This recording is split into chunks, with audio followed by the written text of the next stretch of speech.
사랑은 언제나 오래 참고, 사랑은 온유하고, 믿음, 소망, 사랑, 그 중에 제일은 사랑이라는 거겠지. 이렇게 결론을 미리 내버리고 듣게 되면 마치 우리가 많은 경우에 그 의미를 생각하지 않고 사도신경이나 주기도문을 고백하듯이 그렇게 외우고 읊듯이 그렇게 될 수 있다라는 것입니다. 그래서 오늘 본문을 지난주 말씀에 이어서 조금 다르게 접근해 보고자 합니다. 오늘 본문이 어떤 말로 시작하고 있습니까? 오늘 본문이 어떤 말로 시작하고 있죠? 내가 사람의 방언과 천사의 말을 할지라도. 뭔가 말하는 것으로 시작합니다. 말. 그리고 지난주에 그 지체에 나오던 그 입의 역할에 집중이 되죠. 입이라는 지체가 가진 은사로 시작을 합니다. 그리고 이것이 2절로 가면 지식, 이렇게 아는 것으로 이어집니다. 이것이 11절을 보면 좀 더 확실해지는 것 같습니다. 우리 11절을 같이 한번 읽어볼까요? 11절입니다. 시작. 내가 어렸을 때는 말하는 것이 어린아이와 같고 깨닫는 것이 어린아이와 같고 생각하는 것이 어린아이와 같다가 장성한 사람이 되어서는 어린아이의 일을 버렸노라. 어린아이처럼 자기가 말하는 것, 자기가 뭘 할 줄 아는 것처럼 하는 것에 집중하다 보니 어쩌면 깨닫는 것, 생각하는 것도 어린아이의 일에 머물 뿐인 고린도 교회의 모습을 보여주고 있는 것입니다. 말하는 것은 은사를 대표하는 것이고 지식은 그리스도를 아는 것을 말하지요. 그래서 지난 시간에 다루었던 은사들, 교회의 하나됨을 위해서 주신 선물이 무엇을 위해서 주셨냐면 사실은 교회의 머리이신 그 그리스도가 우리에게 어떤 존재이고 무엇을 행하셨는지를 알도록 하는데 사용하도록 주신 것이 은사라는 것을 알 수 있는 것이죠. 그런데 고린도 교회가 이 은사를, 이 말하는 것으로 대표되는 이 은사를 장성한 사람처럼 사용하지 못했습니다. 어린아이처럼 자기 자랑으로 삼았던 거죠. 그랬더니 이 고린도 교회가 그리스도를 아는 그 참된 지식에 도달하지 못했습니다. 그랬으니까 어떻게 됐습니까? 그들의 말하는 것으로 인해, 그들의 은사로 인해 오히려 그리스도의 몸을 찢고 분열시키는 대로 가버릴 수밖에 없었던 모습. 은사가 자기 입에서 나오니까 마치 자기가 만들어낸 걸로 착각한 것 아닌가 하는 그런 생각이 듭니다. 그렇다면 바울은 지금 이 말하는 것을 무엇과 대조하고 있는지를 보는 것이 필요한데요. 12절을 보시기 바랍니다. 12절을 같이 한번 읽어보겠습니다. 12절 시작. 우리가 지금은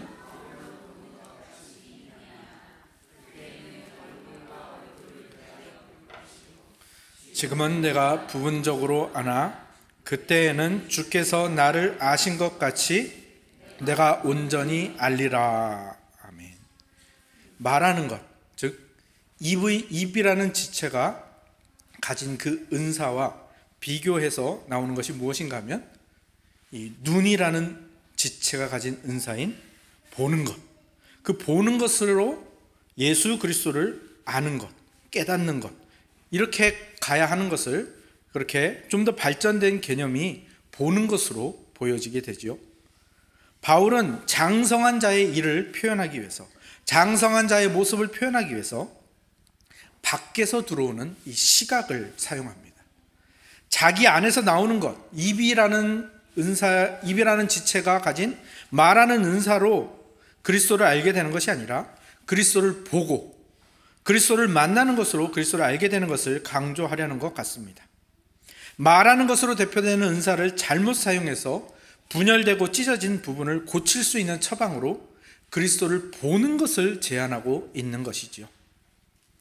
바울이 그리스도를 보는 것으로 처방을 내렸다는 것은 크게 두 가지 의미가 있겠죠. 하나는 고린도 교회가 그리스도를 보지 못했다라는 것이고, 두 번째는 고린도 교회가 잘못된 것을 보고 있었다라는 것이겠죠.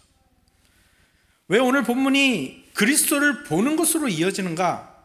이것을 알려면 아주 간단한 작업을 해보면 알 수 있습니다. 오늘 본문 중에서 4절에서 7절은 사랑의 찬가라 불리는 구절입니다. 우리가 너무나도 잘 아는 구절이죠. 잘 알지만 같이 한번 읽어볼까요? 4절에서 7절입니다. 시작. 사랑은 오래 참고 사랑은 온유하며 시기하지 아니하며 사랑은 자랑하지 아니하며 교만하지 아니하며 무례히 행하지 아니하며 자기의 유익을 구하지 아니하며 성내지 아니하며 악한 것을 생각하지 아니하며 불의를 기뻐하지 아니하며 진리와 함께 기뻐하고 모든 것을 참으며 모든 것을 믿으며 모든 것을 바라며 모든 것을 견디느니라. 아멘. 사랑의 창가는 사랑이 무엇인지를 분명하게 보여줍니다. 그런데 이것이 왜 그리스도를 보는 것과 같으냐 하면 여기 사랑이라는 단어 대신 예수 그리스도를 한번 집어넣어 보시기 바랍니다. 예수님을 한번 넣어 보십시오. 그럼 어떻게 됩니까? 예수님은 오래 참으시고 예수님은 온유하시고 예수님은 시기하지 않으시고 예수님은 자랑하지 않으시고 예수님은 교만하지 아니하고 전혀 어색함이 없습니다. 예수님이 사랑이시라는 것을 더 확실하게 증언하는 바울의 고백인과 동시에 은사와 지체가 도대체 무엇을 위해서 주어졌는지, 무엇을 보고, 무엇을 느끼고, 무엇을 구하기 위해서, 무엇을 추구하기 위해서 주어졌는지를 분명히 보여주는 것이죠. 그리고 동시에 그 은사를 잘못 사용해서 자기 자랑에 취해서 예수 그리스도를 보지 못하고 그저 자기 자랑만 하고 있는 이 고린도 교인들의 그 잘못된 모습, 그리고 그들의 잘못된 시선을 다시 한번 예수 그리스도께로 돌릴 것을 촉구하고 있는 것이죠. 미국의 네퍼빌 장로교회를 섬기는 데인 오틀런드라는 목사님이 계십니다. 이 목사님이 청교도 신학자인 토머스 구딘이라는 사람의 말을 인용해서 이런 말을 했습니다. 토머스 구딘은 그리스도는 살로 뒤덮인 사랑이셨다라고 했다. 한번 상상해보라. 터미네이터에게서 살을 벗겨내면 기계가 나올 것이다. 그러나 그리스도에게서 살을 벗겨내면 사랑이 나올 것이다. 동정심이 육신을 입고 세상에 돌아다닌다면 어떤 모습일까? 우리는 전혀 궁금해할 필요가 없다. 그렇습니다. 사실 고린도전서 13장은 사랑장이 아닙니다. 정확하게 말하면 4절에서 7절도 사랑의 창가가 아닙니다. 어떤 내용이죠? 그리스도장이고 그리스도 찬가인 것이죠. 그리스도를 바라보도록 하는 바울의 신앙 고백이며 동시에 고린도 교회를 향한 그 그리스도를 바라보게 하려는 바울의 강력한 권면인 것이죠. 그렇다면 고린도 교인들이 그리스도를 바라보지 못한 이유는 무엇일까요? 분명합니다. 그들의 시선이 잘못된 곳을 향하고 있었기 때문이죠. 그들은 어디에 시선이 고정되어 있었냐면 은사, 그리고 그 은사를 사용하는 자기 자신에게 시선이 고정되어 있었습니다. 그래서 지금 바울은 그 시선을 돌리기를 강력하게 촉구하고 있는 것입니다. 그렇다면 그들의 시선을 어디로 돌려야 합니까? 지난번 12장을 나눌 때 거기서 가장 먼저 등장한 지체가 어디죠? 가장 먼저 등장한 지체가 어느 지체죠? 발이었습니다. 발. 그 발을 보도록 하는 겁니다.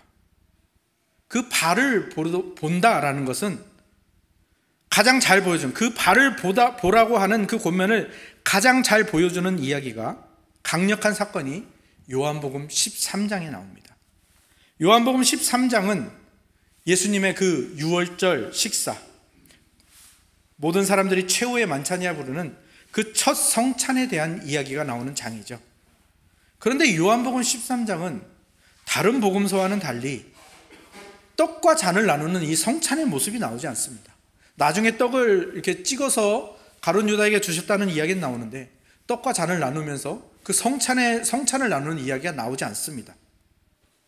그러면서 이것을 파격적으로 생략하고 어떤 이야기가 나오냐면 예수 그리스도께서 제자들의 발을 씻기신, 우리가 흔히 말하는 세족식이 나옵니다. 이것은 요한이 굉장히 파격적인 그 시도를 하고 있는 거죠. 성찬, 예수 그리스도가 제정하신 성찬의 의미가 무엇인가를 분명하게 보여주기 위해 떡과 잔을 빼버리고 제자들의 발을 씻기는 예수 그리스도를 보여주고 있는 것입니다. 지난 시간에도 함께 나누었듯이 당시 중동 지방에서 발은 가장 더러운 것을 의미했습니다. 그래서 역사학자들에 따르면 당시에 종으로 있던 자들도 주인이 발 닦아라 하면 그것을 거부했을 정도라고 합니다. 자기를 정말 극심하게 모욕하는 것으로 받아들였던 것이죠. 그런데 예수님께서 갑자기 일어나셔서 허리에 수건을 동이고 물을 떠서 제자들의 발을 씻기고 닦으셨다라는 것은 예수님이 제자들에게 가르치고자 하는 것, 그 사랑이 어떤 것인지를 강력하게 보여주는 것이죠. 오늘날의 사회, 그리고 오늘날의 사람들, 현대 사회와 현대의 사람들은 이 사랑을 어떤 것으로 생각하느냐 하면 매력이 있는 존재, 사랑할 만한 아름다움이 있는 존재를 사랑하는 것을, 좋아하는 것을 사랑이라고 생각하고 그렇게 여깁니다. 그것이 무조건 나쁘거나 잘못된 것은 아니겠죠. 하지만 성경이 말하는 사랑, 예수님이 제자들과 우리에게 가르치고자 했던 사랑, 그리고 바울이 고린도 교회에 깨닫게 하고자 하는 사랑은 그런 사랑이 아닙니다. 그런데 문제는 뭡니까? 우리가 세상이 말하는 사랑과 성경과 예수님이 말하는 사랑을 혼동하고 있다는 것이죠. 그것을 가장 잘 알 수 있는 모습이 우리가 구역 모임과 구역원을 대하는, 소그룹과 소그룹원을 대하는 태도입니다. 그래도 천은교회는 좀 덜한 편입니다. 제가 다른 교회에서 사역할 때 가장 많은 전화를 받는 시기, 가장 많은 불만을 듣는 시기가 언제인가 하면, 언제일까요? 구역이 발표되었을 때, 소그룹 조가 발표되었을 때입니다. 많은 사람들이 전화를 합니다.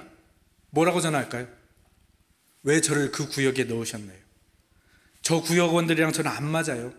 저를 다른 구역으로, 다른 그룹으로 보내주세요. 이 정도는 굉장히 얌전한 편이고요. 제가 어느 교회라고 지정하진 않겠지만 다른 교회에서는 저 다른 구역으로 안 보내주면 교회 안 나옵니다. 그런 경험도 있습니다. 물론 어떤 구역이든지 어떤 그룹이든지 내 마음에 100%를 줄 수는 없죠. 어떤 모임이든지 모든 구성원이 마음에 드는 그런 모임은 없습니다. 저 사람은 이래서 좋고 그래서 나에게 도움이 되기 때문에 좋아요. 하지만 저 사람은 너무 산만해요. 저 사람은 대화가 안 통해요. 상식이 나랑 다른 것 같아요. 마음이 안 맞아요. 좀 건방진 것 같아요. 이상한 소리를 해요. 이래저래 나에게 도움이 안 돼서 안 좋아요. 그런데 이것은 예수님이 말하는 사랑이 아니지 않습니까? 세상이 말하는 사랑일 수는 있겠죠. 그 사람이 매력이 있어서 사랑하는 것은 사실 사랑이라 할 수 없습니다. 그건 굉장히 쉬운 것 아닙니까? 매력이 있어서, 사랑할 만한 아름다움이 있어서 사랑한다? 너무 쉬운 거 아닙니까?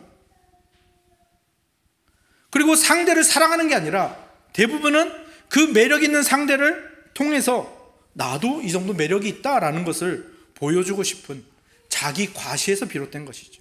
자기 사랑에서 비롯된 그런 행동이고요. 그냥 감정이 그냥 동하는 대로 움직이게만 하면 되는 겁니다. 마치 연예인이나 운동선수의 팬이 되는 것처럼 그 정도일 뿐이죠. 거기에는요, 자기 부인도 필요 없습니다. 희생도 필요 없습니다. 어떤 노력도 필요 없는 거죠. 그러나 예수님이 가르치는 사랑은 어떤 사랑입니까? 가장 더러운 부분인 발을 씻어주는 사랑입니다. 상대방의 모자람, 상대방의 더러움, 상대방에서 발견한 온갖 잘못에도 불구하고 사랑하는 것입니다. 생각해 보십시오. 우리가 속해 있는 구역은 양반입니다. 예수님이 속한 구역 모임을 한번 보시기 바랍니다. 예수님 빼고 12명이 더 있었는데 12명 모두가 다 이기적이었습니다. 12명 모두가 다 서로가 큰 자라고 싸우는 자들이었고요. 서로가 예수님 우편에 서로 앉으려고, 서로가 더 수석 제자가 되려고 그렇게 싸우는 자들이었고요. 3년 동안 예수님을 너무나도 힘들게 했고 괴롭게 했습니다. 그리고 결정적인 순간에 예수님을 다 배반했죠. 보통의 우리의 구역 모임이라면 그런 사람이 한 명 있을까 말까 할 텐데, 예수님의 구역에는요, 구역장이신 예수님 빼고 다 그런 사람들 뿐이었습니다. 근데 예수님은 어떻게 하신 겁니까? 그런 그들을 사랑하시기 위해, 그들의 아름답지 못한 그 모습까지, 그들의 그 더러운 부분까지 사랑하시기 위해서 그들의 앞에 무릎을 꿇으셨습니다. 그리고 발을 씻어주시고 닦아주셨습니다. 나는 너희를 사랑한다. 너희가 매력이 있어서 나에게 뭘 잘해서 사랑하는 것이 아니라, 너희가 아름다워서 사랑하는 것이 아니라, 너희가 더럽고 아름답지 못한 것을 알고 있지만 내가 그것을 아름답다고 여기고 사랑하는 것이다. 근데 이거를 말씀으로 하지 않으셨어요. 뭘로 하신 겁니까? 발을 씻기시는 그 행동으로, 그 태도로 보여주신 거죠. 그리고 예수님이 발을 씻긴 사람 중에는 예수님을 3번이나 부인하고 저주까지 할 베드로도 있었고요. 예수님을 팔아넘긴 가룟 유다까지 있었는데 그들의 발까지 예수님은 다 씻겨주셨습니다. 예수님은 발이라는 신체 부위를 씻기신 것이 아니죠. 발도 씻기셨지만 그들 마음에 있는 더러움, 그들의 죄악의 더러움을 감내하시며 사랑하신 겁니다. 자신의 전부를 다해서 말이죠. 자신의 능력을 다 내려놓고 자신의 권위를 다 포기하시고 이 일을 하신 겁니다. 그리고 이제 제자들에게 말씀하십니다. 이 부분을 한번 성경을 한번 찾아볼까요? 요한복음 13장으로 한번 가보시겠습니다. 요한복음 13장입니다.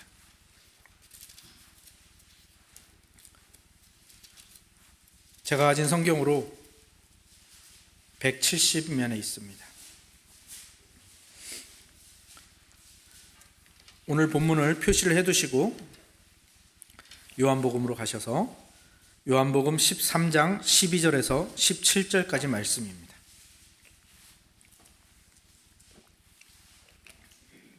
찾으셨으면 우리 한 목소리로 읽겠습니다. 시작. 그들의 발을 씻으신 후에 옷을 입으시고 다시 앉아 그들에게 이르시되 내가 너희에게 행한 것을 너희가 아느냐? 너희가 나를 선생이라 또는 주라 하니 너희 말이 옳도다. 내가 그러하다. 내가 주와 또는 선생이 되어 너희 발을 씻었으니 너희도 서로 발을 씻어주는 것이 옳으니라. 내가 너희에게 행한 것 같이 너희도 행하게 하려 하여 본을 보였노라. 내가 진실로 진실로 너희에게 이르노니 종이 주인보다 크지 못하고 보냄을 받은 자가 보낸 자보다 크지 못하나니 너희가 이것을 알고 행하면 복이 있으리라. 아멘. 저는 이번에 설교를 준비하면서 고린도전서 본문보다 이 본문을 훨씬 더 많이 읽은 것 같습니다. 이 구절을 반복해서 읽고요, 또 이 구절을 설명하는 책을 읽고 또 설교들을 들으면서 많은 위로와 도전을 받았습니다. 그 중에서 가장 큰 도전을 받은 것은 무엇인가 하면, 예수님께서는 이 제자들의 발을 씻기신 것이 저는 그냥 그저 모범을 보이기 위해서, 예수님이 그냥 그 순간의 부끄러움을 참으시고 그 순간을 그냥 넘기시면서 제자들을 위해서 그렇게 하신 것이라고만 생각을 했습니다. 그런데 예수님은 그 정도가 아닙니다. 17절이 무슨 말로 끝나고 있습니까? 복이 있으리라. 이 복이 있으리라라는 이 말은요, 헬라어로 마카리오스라는 단어인데, 심령이 가난한 자는 복이 있나니, 여기도 똑같은 단어를 씁니다. 근데 이 단어를 복이 있다, 복되다 이런 뜻으로만 번역해서는 그 온 뜻을 다 알 수가 없습니다. 이 단어는 복이라는 뜻도 가지고 있지만 행복이라는 뜻을 가지고 있습니다. 특히 하나님께서 사랑하는 사람에게 위로와 보상 같은 것으로 주시는 은혜, 그 은혜를 누리는 행복이라는 뜻이 아주 강하게 들어있는 단어입니다. 그래서 무슨 말씀을 드리고 싶은가 하면, 예수님께서는요, 제자들의 발을 씻으시고 제자들에게도 서로 발을 씻어주라고 하신 것은, 나 하기 싫은데 했어, 너희도 그러니까 하기 싫지만 감내하고 싫지만 참고 해라 라고 말씀하시는 것이 아니라는 겁니다. 예수님께서는요, 제자들의 발을 씻기시는 것, 그들의 더러움과 부족함을 아름답게 여기시고 사랑하시는 그것을 자체를 행복으로 여기셨습니다. 아니, 그렇게 발을 씻기시면서 행복하셨다라는 겁니다. 그리고 우리에게 말씀하십니다. 너희들도 이것을 행하면 행복해질 것이다 라고 강력하게 말씀하고 계시는 겁니다. 바울은 이것을 분명히 알고 있었습니다. 그래서 히브리서에서, 물론 히브리서의 저자에 대한 논쟁이 있긴 하지만 바울이라고 생각을 하고, 히브리서 12장 2절에 이렇게 나와 있습니다. 믿음의 주요 또 온전하게 하시는 이인 예수를 바라보자. 그는 그 앞에 있는 기쁨을 위하여 십자가를 참으사 부끄러움을 개의치 아니하시더니 하나님 보좌 우편에 앉으셨느니라. 제자들이 깨끗해지고 변화되고 아름다워지는 것, 하나님의 백성이 예수 그리스도로 말미암아, 예수 그리스도의 십자가로 말미암아 그들이 깨끗해지고 변화되고 아름다워지는 것을 예수님은 행복으로, 기쁨으로 삼으셨다라는 말입니다.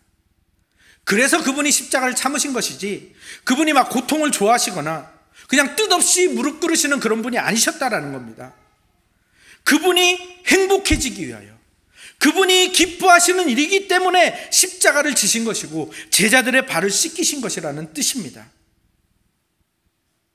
우리가 이 부분을 분명히 알았으면 좋겠습니다. 우리가 바라보아야 하는 그리스도는 그런 분이십니다. 우리의 발을 씻기시는 것을 부끄러움으로 여기시는 분이 아니라 우리의 더러운 발을 씻기시는 것을 행복으로 하시는 분, 행복해 하시는 분이라는 것입니다. 그게 예수 그리스도의 사랑입니다. 그리고 우리에게 명하시는 사랑의 정체인 것이죠. 그렇다면 이제 우리는 예수 그리스도가 사랑이심을 알았고요, 그분이 우리의 더러움과 부족함을 아름다움으로 여기시고 사랑하시는 것, 그것을 행복해 하신다라는 것, 기뻐하신다는 것을 알았습니다. 그러면 이제 우리는 그분을 바라보면서 그분을 닮아가면 됩니다. 그런데 왜 이게 우리에게 이렇게 어렵죠? 왜 여전히 우리의 삶은 변하지 않고 우리의 마음에 들지 않는 지체들을 있는 그대로 사랑하기가 쉽지 않은 걸까요? 왜 그들을 사랑할 마음이 도대체 내 안에 생기지 않는 것일까요? 왜 그런 걸까요? 여러 가지 이유가 있겠지만 가장 근본적으로 우리에게 잘못된 설정값이 있습니다. 그것은 무엇인가면요, 여러분에게 예수님을 바라보세요 하면 여러분들의 시선이 자동으로 어디를 생각하게 됩니까? 어디를 쳐다보게 되죠?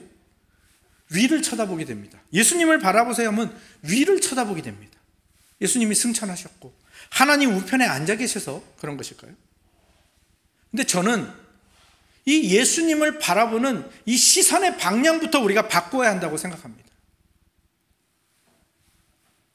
무슨 말인가 하면요, 제가 브라이언 렌이라는 신학자가 쓴 시를 알게 됐는데요, 그 시를 제가 잠시 읽어드리겠습니다. 크신 하나님, 당신은 그리스도 안에서 우리의 이름을 부르시고 그런 후에 우리를 당신의 사람들로 받으시나니 우리에게 어떤 공로나 권리나 자격이 있어서가 아닙니다. 나는 오직 당신의 은혜의 보좌를 어렴풋이 보기 위해 애쓰다가 당신이 우리의 발 앞에 무릎 꿇는 모습을 발견하나이다. 다시 오늘 본문 고린도전서로 돌아와서 12절, 고린도전서 13장 12절을 제가 다시 한번 읽어드리겠습니다. 우리가 지금은 거울로 보는 것 같이 희미하나 그때에는 얼굴과 얼굴을 대하여 볼 것이요, 지금은 내가 부분적으로 아나 그때에는 주께서 나를 아신 것 같이 내가 온전히 알리라.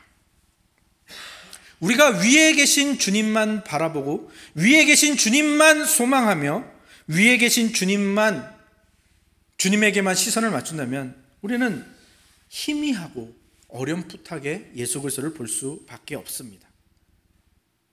영광의 주님, 심판의 주님, 다시 오실 주님은 아직 오시지 않았기 때문에 우리에게서 계속해서 멀게만 느껴지고 그렇게 희미하게 보일 수밖에 없습니다. 그러나 예수님은 그렇게 나중에 오시는 분, 그리고 멀리만 계시는 분이 아니죠. 우리의 시선을 돌려서 위로 향해 있는, 그리고 자신을 향해 있는 그 시선을 돌려서 우리의 가장 추잡하고 더러운 지체인 발을 바라보아야 합니다. 우리의 발을 바라보고요, 우리의 가장 추잡하고 더러운 그것을 바라보십시오. 왜냐? 바로 거기에 예수님께서 무릎을 꿇으시고 우리의 그 더러운 발을 닦고 계시기 때문입니다. 우리의 시선을 돌려서 우리의 발, 우리의 가장 더러움과 부족한 부분을 바라보면 거기에 예수님이 계십니다. 그것을 닦고 계시고 그것을 아름답게 만들고 계시는 예수 그리스도를 우리는 확실하게 바라볼 수 있는 것입니다. 우리가 위만 바라보고 있고 나중에 오실 예수님만 바라보고 있으면 다른 사람의 더러움과 부족함을 있는 그대로 인정할 수 있는 힘과 용기가 우리에게 나오지 않지만 우리의 더러운 발을 닦으시며 그것을 행복해 하시는, 기뻐하시는 예수 그리스도를 우리가 바라본다면 우리도 그렇게 할 수 있는 거죠. 우리도 다른 지체의 발을 닦을 수 있고 우리도 다른 지체의 더러움을 아름다움으로 받을 수 있는 사랑으로 나아갈 수 있게 되는 것입니다. 우리가 그 길로 나아갔으면 좋겠습니다. 우리가 그 길로 나아가고 우리의 발을 닦으시는 예수님께 시선을 맞추고 다른 사람의 발을 닦는 대로 간다면 하나님께서는요, 우리에게 감당할 수 있는 그 역량이 커지도록 하실 것이고요, 정말 세상이 죄인과 세리와 창녀라고 부르는 그들까지도 우리에게 보내주실 겁니다. 우리가 세상이 죄인과 세리와 창녀라고 쉽게 단정 지을 사람, 그 사람들도 예수님께서는 그들의 발을 닦으시고 그들과 하나가 되시고 그들을 아름답게 만드십니다. 왜요? 하나님이 보실 때 더 이상 그들은 죄인과 세리와 창녀가 아니기 때문이죠. 그리고 그들이 사실은 우리가 그런 사람들이었죠. 우리의 외모, 우리의 능력, 우리의 성취, 이런 것들은 우리를 예수 그리스도와 한 몸으로 만들 수 없습니다. 오직 예수 그리스도의 그 사랑, 예수님이 행복해 하시는 그 사랑만이 우리를 예수 그리스도와 한 몸으로 만들 뿐입니다. 그런데 이것이 그냥 예수님과 내가 한 몸이 되었다라는 것으로 끝나는 것이 아니죠. 예수님과 우리가 한 몸이 되었다라는 것은 무슨 뜻입니까? 하나님이 절대로 우리를 버리실 수가 없는 겁니다. 왜요? 하나님이 우리를 버리시려면 예수 그리스도도 함께 버려야 되기 때문이죠. 우리의 머리신 예수 그리스도. 그리고 그 사랑을 우리가 깊게 깨달게 되면 우리가 서로를 바라볼 때도 마찬가지가 됩니다. 우리는 서로의 더러움과 부족함 때문에, 아름답지 못한 것 때문에 서로를, 상대방을, 다른 지체를 버릴 수 없습니다. 왜요?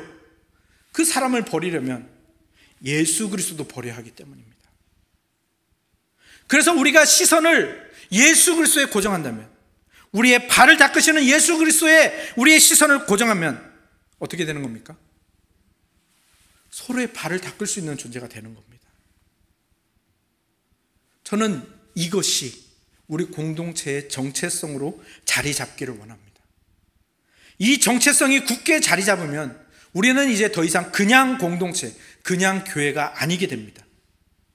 우리를 통하여 많은 사람이 회복하게 될 것이고요, 많은 사람들이 예수 그리스도를 만나게 될 것이고요, 그들의 시선도 그들의 발을 닦으시는 예수 그리스도를 향하게 하는 그런 공동체, 그런 교회가 될 것이기 때문입니다. 그들이 말하겠죠. 세상은 나한테 죄인이라고 하던데요, 세상은 나에게 세리와 창녀 같은 자라고 하던데요, 그런데 왜 당신의 공동체는 나의 그 더러움을 그렇게 너그럽게 받아줄 수 있나요? 당신과 당신의 공동체는 왜 나를, 창녀 같은 나를 왜 하나님의 딸이라고 부를 수 있나요? 우리는 거기에 대해서 대답하는 겁니다. 예, 하나님께서는요, 당신이 걸어갈 때 예수님이 걸어가시는 것으로 봅니다. 내 딸이 걸어가는 것으로 보시고요, 하나님의 자녀가 걸어가는 것으로 보십니다. 우리는 그 하나님의 사랑을 받은 공동체입니다. 예수님이 그 사랑으로 발을 닦아주신 자입니다. 그렇기 때문에 저도 당신을 그렇게 바라보고 그렇게 당신을 사랑하는 것입니다. 이것이 말로 드러나는 것이 아니라, 능력으로 드러나는 것이 아니라 우리의 태도와 표정으로, 그리고 우리의 환대로 드러나는 공동체. 그 공동체가 바로 그리스도만 남기는 공동체입니다. 그냥 좋은 공동체, 그냥 가족 같은 공동체가 아니라 더 나은 분을 가진 공동체, 우리의 발을 닦으시며 행복해 하시는 예수님께 시선이 모아지는 공동체, 그 예수님께 반해버린 공동체. 그리하여 그 예수님처럼 다른 사람의 더러움과 부족함을 보완해주고 닦아주고 그것을 받아주는 것을 행복해하는 공동체. 이런 공동체가 되기 위하여 여러분들이, 우리가 애를 쓰고 한 걸음 한 걸음 나아간다면 도대체 우리에게 어떤 변화가 일어날지, 그리고 우리를 찾아온 이들이 어떻게 변하게 될지 한번 상상해 보시고 소망을 가져보시기 바랍니다. 사랑하는 성도 여러분, 가장 소중한 것을 소중하게 여길 줄 알아야 됩니다. 가장 중요한 것을 중요하게 여길 줄 알아야 됩니다. 무슨 말인가 하면요, 우리가 가진 모든 은사, 능력, 다른 것들, 우리의 권위, 우리의 직분, 예수님이 다시 오시는 날 그 모든 것은요 정말 초라한 것이 될 것임을 우리가 알게 될 겁니다. 그분이 오시면요 우리는 모든 것을 알게 되고요, 모든 것을 가지게 됩니다. 그때 여러분이 지금 가지고 있는 것, 지금 여러분이 예수 그리스도 외에 사랑 외에 소중하게 생각하고 있는 것, 그것들은 아무것도 아닌 게 됩니다. 정말 놀랍게도요, 여러분이 가진 믿음도요 아무것도 아닌 게 될 수 있어요. 왜? 그 믿음의 실제이신 성부 하나님을 만나니까 믿음도 사라지게 되는 겁니다. 그냥 하나님이 그냥 현실로 얼굴과 얼굴을 맞대는 것처럼 하나님을 보게 되니까요. 우리에게 기쁨을 충만케 하시는 그 기쁨과 행복을 우리의 현실로 주시는 성령 하나님을 만나게 되면요 소망도 비워집니다. 우리 마음속에 소망으로 가지고 있던 것도요 비워지고 사라지게 되는 겁니다. 믿음과 소망까지도 다 비워지는 거예요. 그런데 육신을 입으신 사랑이신 예수 그리스도를 만나게 되면요 우리의 사랑은 사라지는 게 아니라 더 아름답고 더 밝게 빛나게 될 겁니다. 사랑은 사라지지 않습니다. 그러니 우리가 가장 소중하게 여겨야 되는 것이 무엇이겠습니까? 우리가 가장 중요하게 여겨야 되는 것이 무엇이겠습니까? 그 영원한 사랑, 그리고 그 영원한 사랑을 지금부터 시도하시기 바랍니다. 이 땅에서 사랑한 만큼 천국에서 이 사랑은요 더 아름답고 더 커지고 더 영광스러워질 겁니다. 저 천국에서도 더 밝게 빛날 사랑을 하시고요 사랑에 투자하시기 바랍니다. 그것을 위해서 예수님이 하셨던 것처럼 지체의 부족함과 더러움을 아름다움으로 받는 그 연습을 하십시오. 그것을 행복으로 삼는 그 연습을 하시기 바랍니다. 그의 부족함까지, 내 마음에 안 드는, 이해가 안 되는 그 부분까지 사랑하시기 바랍니다. 잘 안 되겠죠. 실패하겠죠. 그때마다 우리의 시선을 어디로 돌려야 합니까? 우리의 발 앞에 무릎을 꿇고 우리의 가장 더러운 그 발을 씻으시며 행복해 하시고 기뻐하시는 그리스도를 바라보시기 바랍니다. 그 사랑을 위해서 자신의 모든 것을 포기하시고 약해지시고, 그러나 그 모든 것을 행복해 하시고 기뻐하시는 그리스도께로 오십시오.